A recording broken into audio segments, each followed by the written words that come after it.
看真实案例，品人间悲欢。大家好，我是瑞，欢迎打开 M2 档案。好莱坞第一诈骗女王，一人分饰多角，化身邓文迪、张艺谋、王中军、乔布斯遗孀、扎导老婆等10几位影视圈里赫赫有名的大佬，重重设局，神不知鬼不觉，骗人于无形。炸裂演技的目的呢，竟然是骗人去旅游。这事儿啊，开始于一顶飞来的绿帽。2017年的时候呢，好莱坞掀起了 Me Too 运动的旋风，短短几天时间，就有上百万人站出来用这个标签公开了自己经历过的职场性骚扰。不仅是很多著名的好莱坞导演、制片被实名曝光，连当时的川普总统、已经卸任多年的克林顿总统以及多名政要大佬都没能躲过。站出来控诉的呢，绝大多数是女性，但是也有小部分男性，不少是初出茅庐的年轻男演员，也有替身、健身教练等等一众电影圈的幕后人员。这里面有一个化名为D哥的人所描述的经历，让人看的是目瞪口呆。D哥说他曾经练过健美，当过健身教练，因为长相帅气、身材矫健，于是很快在大片《斯巴达300勇士》里面演了个只露身材不露脸的人肉背景板。之后D哥也一直在好莱坞里打拼，不过参演的角色大多数台词不超过3句。直到几年后他突然收到了一个电话，对方听声音是一个谈吐优雅的中年女性。她一开口就是：我看上了你在300勇士里的表演，想请你演自杀小队里的反派男二，你看如何？哦，感情我终于混出了头，马上要时来运转，平步青云了。哎，等等，按理说300勇士那个片儿，俺连个正脸都没露啊，台词都没有，你是怎么突然想到请我拍商业大片的男二呢？电话那头的女人轻轻一笑是我的老公 Zack Snyder 跟我推荐的你，他说你表演很有张力，气质形象也跟我要找的人相符。一听这个名字，D哥的下巴差点没掉地上，这可不就是300勇士、超人、钢铁之躯、正义联盟的大导扎导吗？扎导居然记得我是谁，还跟他老婆推荐了我，这是怎样的荣幸，又是多么难得的一个机遇啊！于是他连电影到底讲的是啥都没问，毫不犹豫的就在电话里头答应出演。之后的几天里呢，扎导老婆作为电影的制片人，跟D哥通了好几次电话，从人物角色谈到故事构成，每次都2-3个小时起步。对此D哥自然是奉陪到底，不敢怠慢。可是聊着聊着就变了味儿，扎导老婆开始抱怨起自己老公工作忙，全世界飞来飞去的拍戏，俩人1年见面的时间不到3个月，自己寂寞独守空房。如果D哥愿意可以来自己位于印尼的私人小岛，花一个周末的时间，好好的研读一下剧本。面对这样的暗示D哥既不敢接话，又不敢得罪对方，只能是抓着电话沉默不语，尴尬到脚趾抠地看他如此的不懂风情，扎导老婆来了个狠的，他说要D哥跟他在电话里对一场戏，说的是这个D哥所饰演的反派面对扎导老婆饰演的小丑女的百般挑逗勾引，最后把持不住了，在电梯里就干柴烈火。D哥听了这个要求呢，第一反应是有没有搞错，哪有在电话里头试镜的？但是对方呢非常坚持，说这个角色现在竞争的人很多，根本看不过来，通过电话选角呢也是不得已而为之。而且他还带着半威胁的口气强调说，如果你在尺度上这么放不开，连电话对戏都不配合的话，那我们就不得不考虑别人了。眼见这个千载难逢的机会要飞，D哥只能豁出去了，在电话里头跟扎导老婆来了一场语音激情戏。完事以后D哥觉得又羞愧又恶心，对方根本就不是电影里美艳的小丑女，而是一个年近60的有夫之妇制片人，加上自己为了追求表演梦想，居然接受了潜规则换角色的行为，伤害性不高，但是侮辱性极强。更让他接受不了的，几天后他在著名的电影数据库 IMDB 上看到了自杀小队公开的所有的选角名单，上面的反派男二呢，赫然写着好莱坞大明星 Jared Leto， 不管是名气还是演技，都是直接碾压自己。也就是说这个角色可能早就内定了，D哥完全是被白嫖的。自尊心和自信心都深受打击的D哥也因此淡出了娱乐圈，直到这次的 Me Too 行动才让他鼓起勇气将这段难以启齿的往事公之于众。为的就是要让大家知道，男性同样也会成为职场性骚扰的受害人。出门在外啊，男孩子也要保护好自己呀。这事儿啊，很快就在舆论里炸了开来，而且讨论的话题很快就从男演员被潜规则变成了没想到啊，没想到，就连扎导这样的也能被绿。但是很快，扎导的老婆 Deborah 就站了出来，否认了帝哥对他的所有性骚扰指控。自己的确是自杀小队的执行制片人，但是从未参与过选角工作，更别提跟人1对1在电话里头对戏了。扎导呢，也果断地站在了老婆这边，说他们夫妻恩爱，不仅是工作上配合默契，生活上也相互扶持多年，相信老婆的人品，不仅不会做出有违职业道德的事情，更不会背叛婚姻。帝哥那边则表示，你说那我都不在圈里混了，我诬告你，图个什么呢？这波两边互掐呀，让吃瓜网友们觉得有点懵，这事儿到底该信哪边呢？一波未平，一波又起，紧跟着又有人出来爆料了一个类似的女大佬潜规则小鲜肉的故事，不过这次不是扎导老婆，而是大家更为熟知的邓文迪。这个被邓姐钳了的艾迪啊，并不是演员，而是一个专职的健身教练，咱们就叫他健身哥吧。健身哥呢，通过一个做动作指导的朋友，在好莱坞的一些求职网站上发了几张自己秀肌肉的健身照片。没过多久，就有人联系上了他，说有一部中美合拍的商业大片正在进行筹备工作，急需一位健身教练来给演员们进行身体塑形。哟吼，这可不就是健身哥的强项吗？再加上对方在电话里头给出的薪资待遇非常优厚，于是他毫不犹豫的就答应了下来。隔了2天，又有一通电话打了过来，对方是一个谈吐高雅的女士，自称是电影的投资方，名叫邓文迪，是传媒大亨默多克的老婆。就算健身哥没听说过邓文迪，但是怎么也知道默多克的大名，这个电影应该是大片无疑了吧？邓文迪对健身哥说啊，这个电影是一部有军队背景的科幻片，所以要求演员们能个个穿衣显瘦，脱衣有肉，不仅是前期要锻炼到位，拍摄过程中啊也不能落下，所以健身哥需要去电影的拍摄地负责搭建一个合适的健身房，以便演员们时刻进行身材管理。没过多久啊，健身哥就只身前往了电影的拍摄地印尼首都雅加达。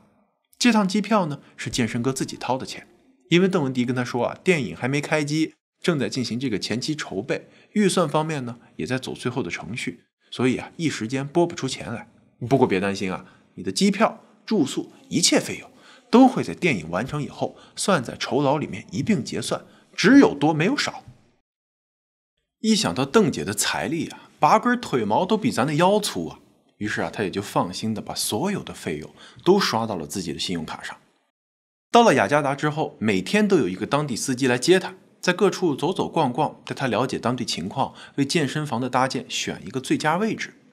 而且这个司机的汽油钱啊，两人路上的吃饭钱也都是由健身哥来掏。遇到不能刷卡的地方呢，那个热心的司机还会把他专门拉到一个换外汇的地方，说这儿啊比银行的汇率要好。而健身哥也每次都会换上几百美元以备不时之需。就这么过了快1周，健身哥终于觉得这事儿有点不对了，不是要拍电影吗？咋一个摄制组的人都没见着呢？邓文迪则在电话里安慰他说，你别急啊，电影剧本需要临时改动，可能会延期拍摄，你刚好可以利用这段时间在印尼其他地方逛一逛看一看啊。聊着聊着呀，邓文迪的画风开始跑偏了。她说老公默多克80多了，不管哪方面都跟不上她的需求，自己天天独守空房，寂寞难耐。如果健身哥愿意赶明儿让自己的私人飞机过来，把他接到印尼的一个私人小岛上，用1个周末的时间来场私人定制的健身计划。这话怎么听着这么耳熟呢？咱们来回放一下之前那个帝哥描述里是咋说的。如果帝哥愿意可以来自己位于印尼的私人小岛，花1个周末的时间好好的研读一下剧本。感情富婆们不仅是对小鲜肉情有独钟，还偏爱印尼的小岛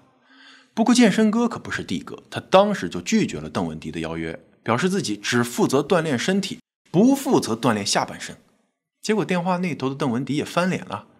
你这人一听就没诚意，3条腿的蛤蟆不好找，2条腿的健身教练有的是，不愿意伺候就滚。健身哥倔劲也上来了，当天就订了飞回美国的机票。结果坐上飞机才想起来 ，shit， 我花出去的钱找谁要去？想要再联系邓文迪，那边是电话不接，邮件不回。而健身哥在收到信用卡账单的时候，觉得心脏病快犯了。不仅是他在短短1周时间里透支了3张卡的额度，更是因为他看见了一大堆密密麻麻的消费记录中，居然还有近4000美元的导游和租车费用。打电话过去一问才知道，他在雅加达遇到的那个司机呢，其实是当地一个旅行社的导游兼地陪，带着他1对1游山玩水，领略印尼的大好风光，期间都是按小时来计费的。健身哥听了这话欲哭无泪啊！明明说好是去工作的，结果成了被旅游，还被收取了天价，这强买太牛了，简直是宰人于无形啊！他果断地联系了自己的信用卡公司，以被诈骗为理由拒付了这笔费用。万没想到啊，几天以后，健身哥接到一通电话，里面的男人嗓音低沉，说着一口有着浓重口音的英文，语气语调让人想起80年代那种老港片里的黑社会老大。他自我介绍说叫王中军，是邓文迪的合作伙伴，也是那部电影的投资方之一。他对健身哥临阵脱逃还想拒付费用的行为非常生气，你最好立马把账单给结了，不然啊，我手里不仅有律师上庭可以打官司，还有人狠话不多的追债小弟，黑道白道都能让你吃不了兜着走。健身哥赶紧上网 Google 了一下王中军是什么来路，结果一看，哇，中国华谊兄弟创始人，身家100亿，背景深厚，之前得罪了一个邓文迪，已经让他吃不了兜着走了，现在又惹了个王中军，咱这一身腱子肉还不够给人填牙缝的。越想越后怕，他呀只能是打落牙齿或血吞，各处想法子借了钱，把账单给还上了。这事在他心里憋屈了好几年了，直到 Me Too 运动，再加上看到了的哥的爆料，才终于有勇气说了出来。结果才发出几天啊，他就收到了邓文迪方面发出的律师函，说健身哥说的这些纯属捏造，自己从来没有投资过在印尼开拍的电影，在那个时间段也未曾和华谊兄弟有过合作，更别提什么电话性骚扰了。如果他不马上删帖道歉，那么就法庭上见。健身哥这回呢也不怂了，晒出他当年的机票和在印尼期间的所有消费记录，外加一封邓文迪签字的合同副本，上面白纸黑字写明2人是一个雇佣关系，他的所有支出公司都会予以100%的报销。这下呀，就连吃瓜群众都不知道到底该信谁才好了。结果有个人啊，就在这个时候跳了出来，一句话直接镇住全场：别吵了，他俩呀其实都是受害者。终于有知道内情的人出现了，这个人是谁呢？她是一个名叫 Carly Rod 的女子，自己也是经历了这个邓文迪骗局啊。除了没有在电话里要求这个潜规则，她的遭遇简直跟健身哥不能说一模一样，至少也是大同小异吧。只不过 Carly 呢是个摄影师，被骗的名义变成了张艺谋要给冬奥会开幕式拍摄宣传照。确认了整个拍摄计划之后呢， Carly 收到了一份邓文迪公司发过来的合同，上面写明了佣金2万，预付一半，机票酒店等费用先由 Carly 垫付，最后结清尾款的时候一并报销。但是那一半的定金啊，一直到他启程去雅加达都没发过来。不过 Carly 也没往心里去，毕竟这趟赚钱是小，给自己打出名气才是最重要的。因为需要带的器材又多又沉，于是他干脆买了2张头等舱机票，把老公也一并带上了。而他之后的经历啊，基本上就是健身哥的翻版，每天都有个司机带他到处逛，以各种理由找他要钱，一旦花光了呢，就去一些偏远的小店兑换现金。而邓文迪承诺的那一半佣金却一直都没有到账。终于啊 Carly 那个当过特种兵的老公看出了这里头肯定有猫腻儿。司机又一次想要带他们去换钱的时候，他果断拒绝下车，还死死地扣住司机的手腕，让他立马带2人回酒店。2人回到房间以后，他用箱子死死地抵住大门，并且在第一时间订好了回美国的机票。这一番举动啊，很快就被通风报信到了邓文迪那儿。他于是打电话过来质问 Carly 为什么不配合拍摄工作，并且威胁如果这时候走人会被起诉违约。一听这话呀 Carly 都快气笑了。自始至终所有的费用都是我支付的，你是1分钱没打到我账上呀，我到底违的是哪门子约？于是他也豁出去了，直接跟邓文迪说你说这些话我都录音了，到时候我们就法庭上 battle 好了。一听有录音呢，对方马上挂断了电话，并且再打过去就是电话号码已经被注销。回到美国以后啊，他也接到了那个印尼旅行社发来的账单，零零散散的加起来有16000美元。他实在是想不通，邓文迪身家亿万的富婆，居然连这1万多也要坑。直到老公一语惊醒梦中人，有没有可能是这个邓文迪她就是个假的呢？这世上有婚托，有酒托，有饭托，咋就不可能有个旅游托呢？恍然大悟的卡尔里啊，把这段受骗的经历发表在了自己的博客上，结果反响强烈，有不少人都纷纷在下面留言说自己其实也被相似的骗局骗过。对方自称是邓文迪啊，扎导老婆，索尼事业部前主席，甚至还有乔布斯遗孀，几乎是把数得上名号的名人女大佬一网打尽啊！骗子用各种拍片或者投资为理由，把人骗到印尼，在收取了一大堆乱七八糟的费用之后，就会以各种理由消失不见，只留下一脸懵逼的受害人，傻傻的等着开工啊！被骗的人里头有18线小演员，有籍籍无名的编剧，有指导过网络电影的导演，还有化妆师、发型师、摄影师，无一例外都是好莱坞食物链的底层。骗子从他们兜里骗走的钱1万到几万不等，虽然看起来不多，但是对于很多人来说却是所有的积蓄。卡尔里感到十分惊讶的是这里面的受害人最早能追溯到2014年，以骗子行骗的频率估计，这些年下来少说有200-300人被骗，一点点积沙成塔，骗走的也是近1000万巨款。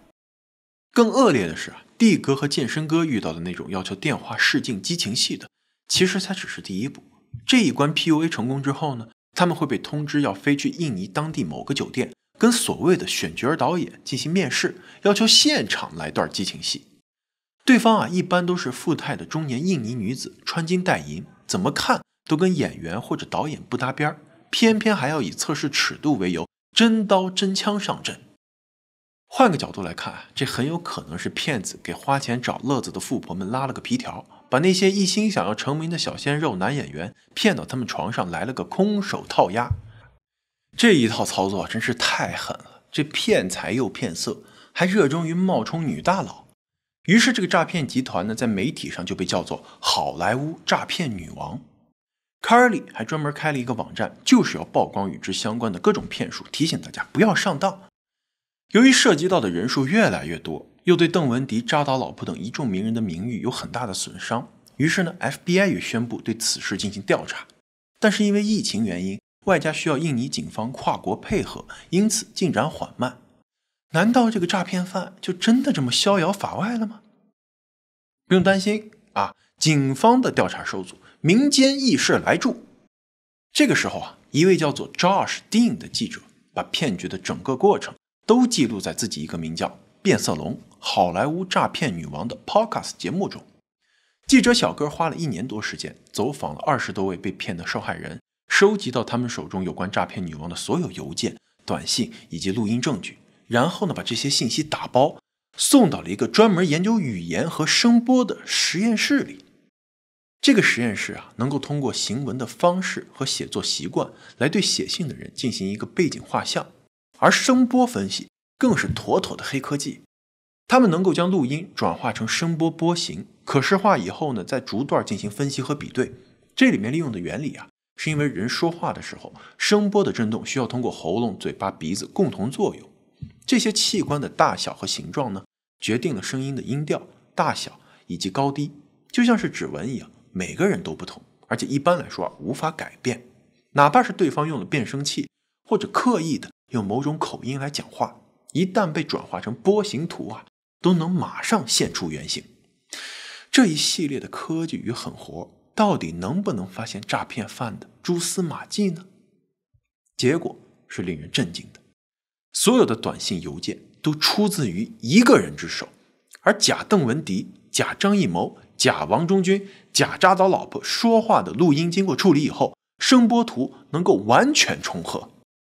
到这时人们惊讶地发现，这么多起诈骗案件根本就不是什么团伙作案，从细致的策划到逼真的独角戏，一切都是由一个人完成的，简直是个诈骗天才。而且根据声波推断，这个好莱坞诈骗女王甚至都不是个女人，而是一个年龄大约在40岁左右的大老爷们儿。顺着这条藤继续摸下去，记者小哥找到了那个带人每天到处逛的印尼司机。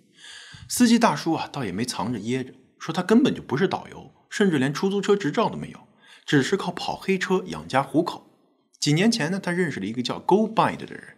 这个人出手阔绰，当即就给了他一笔钱，条件也非常简单，你呀，只需要不定期的去酒店拉上我指定的那位白人游客，到处闲逛嘛就好了。于是这个司机大叔一直都以为自己其实是给那些游客们展示当地风光来着，根本没意识到自己成为了这个骗局里重要的一环。那么这个 GoBind 下文简称骗子哥又是何方神圣呢？记者小哥把他的照片和名字上网进行搜索，结果跳出来的第一个新闻标题是印尼小姐选美大骗局，西班牙歌王被人骗的是团团转。这个事情呢，发生在2011年，当时事业正在巅峰期的歌坛巨星 Enrique 收到邀请，去当年的印尼小姐选美决赛中一展歌喉。也不知道骗子哥到底是如何用3寸不烂之舌骗过了歌王的经纪公司，愣是在没给1分钱定金的情况下，让对方同意飞来印尼进行表演。结果当歌王带着自己的演出团队以及大量的音响设备器材赶到雅加达之后，才发现这压根儿就没有任何的选美比赛呀，他们被结结实实的放了一次鸽子。骗子哥呢因此被捕，但是他却振振有词啊，我是为了给我们印尼的旅游业吸引流量才出此下策，归根结底还不是为国为民吗？好嘛，骗人居然能跟爱国联系上，这个脑回路也的确是令人叹为观止。不过法官啊明显没买这个账，直接判他坐牢3年。没想到啊，骗子哥坐牢的时候也没闲着，用一部偷藏的手机给美国大使馆打电话啊，说要带着炸药包过去放个皇家礼炮。而且啊，他还分别用带着阿拉伯、伊朗、俄罗斯口音的英文打了3通电话，一人分饰3角，硬是演出了一个国际恐怖组织，把老谋深算的国安局给忽悠全了。马上派出精英特工前往印尼追踪这些恐吓电话的来源。结果呢，却在监狱里找到了正在跟网友开心煲电话粥的骗子哥。一问啊，他的回答居然是，我这不就是无聊打电话逗你玩呢吗？你们这帮美国佬咋还当真了呢？美国人怒不可遏，却又无可奈何，只能把气撒在了监狱管理层头上。你们这什么监狱啊？坐牢居然能打电话？你这牢坐的也太舒服了吧！觉得丢脸丢大发了的典狱长进行了一次彻底的大搜查，收缴了所有犯人私藏的手机。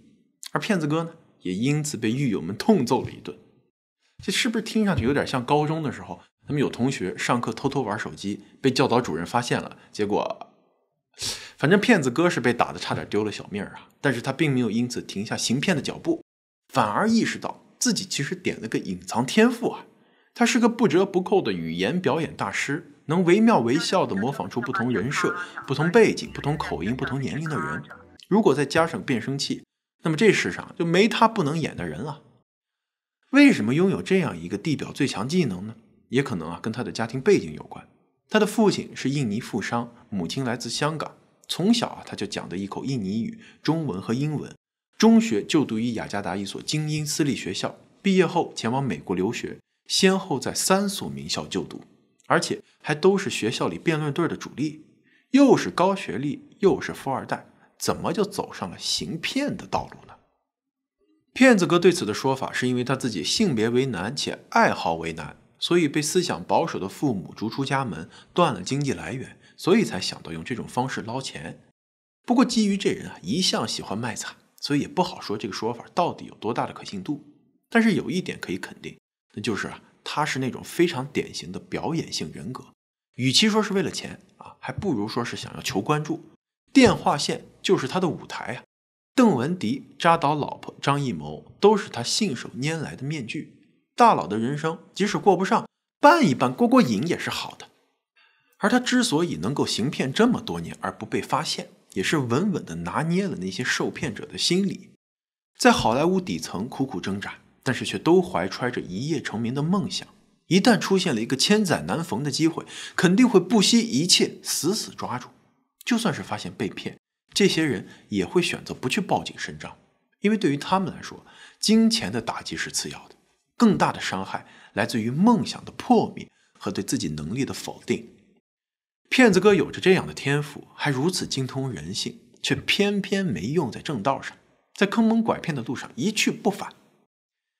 了解了这一切之后在记者小哥的不懈努力下，骗子哥最终被曝光住在英国。他不仅通过电话各种跨国行骗，还给自己弄了个美食评论家的头衔，以给网飞拍美食纪录片为名，到处是骗吃骗喝。而当骗子的面具被摘下，那也就距离终点不远了。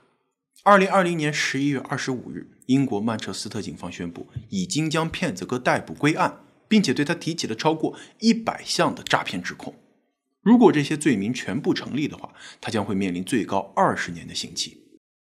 这次的抓获中还有一个细节让人感到无限唏嘘。骗子哥并不是如大家想象的那样住在豪华酒店里翻云覆雨，而是在一间每天租金只需60英镑的小旅店被抓获的。他一旁的电脑上呢，还有一部没有写完的电影剧本，上面写的是要献给 Christopher Nolan， 也就是影迷们都知道的诺兰大神。也许骗子哥和他的那些受害人有着某些相似之处，都渴望才华被发现，渴望成功，渴望聚光灯能够为他亮起，只是他们选择了不同的道路，最后呢，变成了猎人和猎物。只能说在娱乐圈大家相煎何太急呀。感谢收看 M2 档案。如果您觉得视频还不错，别忘了点赞订阅支持一下。咱们呢，下期再见。